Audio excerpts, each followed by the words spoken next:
Hey guys, welcome back to a new video, and today we're going to be working on the Tesla Model Y, and what we're going to be installing? Some sway bars. Alright, so these are the sway bars I got. So I got these off of my friend Alex for the front and rear, and oh my god dude, these things are pretty heavy, I'm not gonna lie. So yeah, I'm pretty excited to start installing these. So let's go ahead and get this car jacked up so we can get right into installing this, okay? Since we're gonna be focusing on the front of the car first before we head to the rears, so in order to get access to this sway bar right here, I'm not sure if you guys can see that, but from this angle, once we get access, in order to get access to the sway bar, we gotta remove the undercover plastic cover, and I think it's gonna be consisted of 10mm bolts. All right, so coming down here, we got one right here, 2, 3, 4, and then there's gonna be a couple down here, which is, oh wow, these are loose. Yeah, but you got, oh yeah, that was very loose. If you guys saw that nut just fall off. And then we got one in mid right here. So you got 1, 2, 3, 4, 5, 6, 7, 8, 9. So at least 9 to 10 bolts. And then we're gonna be disconnecting this portion, the bottom portion of the end links, maybe on this side too.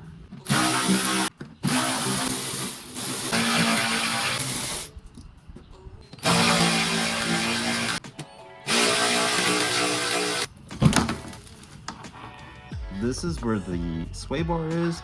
So these are the brackets. I think there's only 2 of them. Just gotta remove that, disconnect this, and then this should be simple enough to basically put back the way you reverse it when you take it off. Seeing for this bracket for the sway bar that's holding it in place, there's a bolt behind it, and then we have this plastic cover. So there's a possibility I'm thinking about doing this way. So we're gonna go ahead, let's see, probably remove some of the clips right here that's holding it up from this side, mainly just from the inner fender well. That will just give it a small wiggle room for me to stick my hand in and the ratchet just to loosen it up.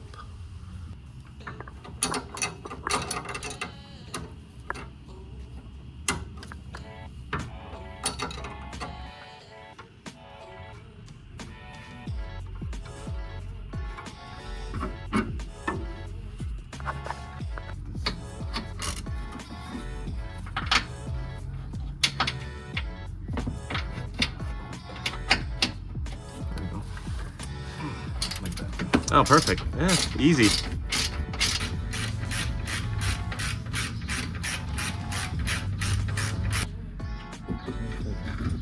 There we go. Ooh, easy. All right, let's take it out. Yes. Yeah, huge difference. Yeah, so this one's a lot heavier than this one. This one's thinner and this one's a lot thicker. Now, the only thing we gotta do is just put the bracket from this one to this one.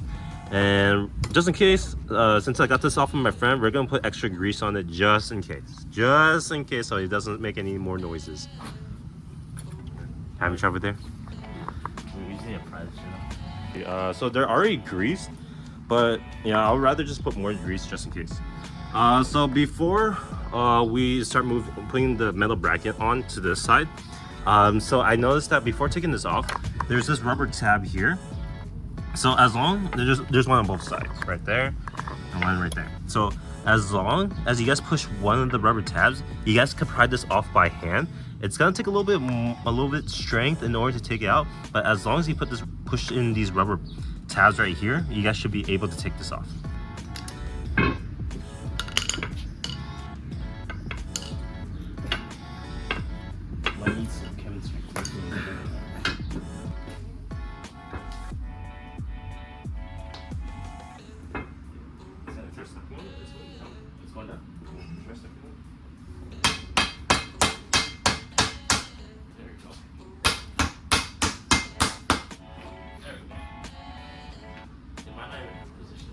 Yeah, either way, I think, yeah, so once you put the screws back on, I think it's gonna just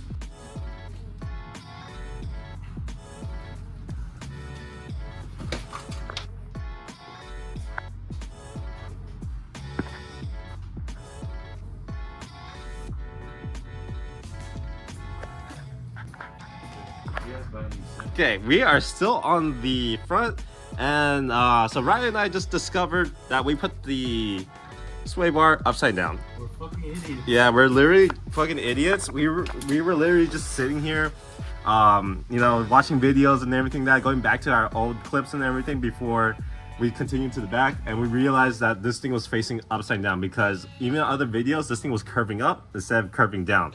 So yeah, so we were wondering once we put the car on the ground, we realized it's like, why is the ride height so high? It was higher than the OEM ride height. And then we started trying to figure out. I was like, hey, it might be just because, you know, the sway bar is just that bad or something like that. But no, we literally installed it upside down. So we're gonna go ahead and switch this back out and flip it over and get this thing done. Okay, so yeah, don't pay attention to the first part of the video.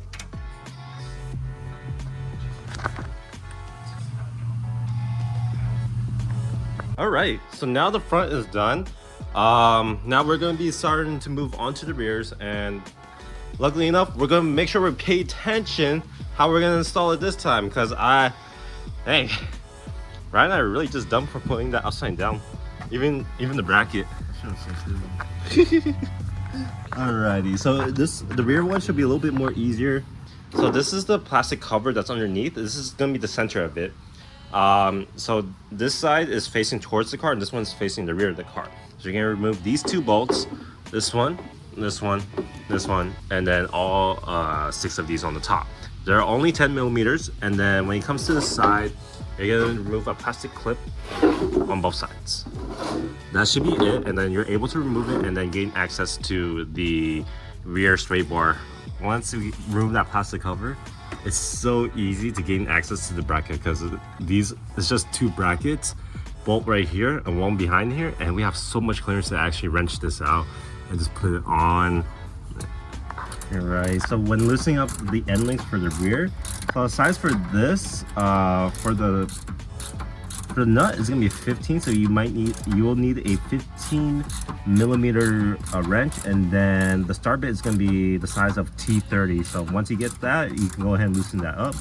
And then the bolts for the bracket for the remaining of the sway bar, it's gonna be all 11 millimeters.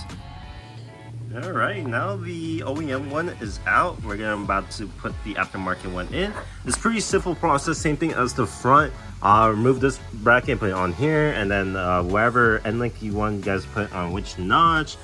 This one will be less stiff, stiff, and the stiffest. Okay, so I'm probably going to do the third one.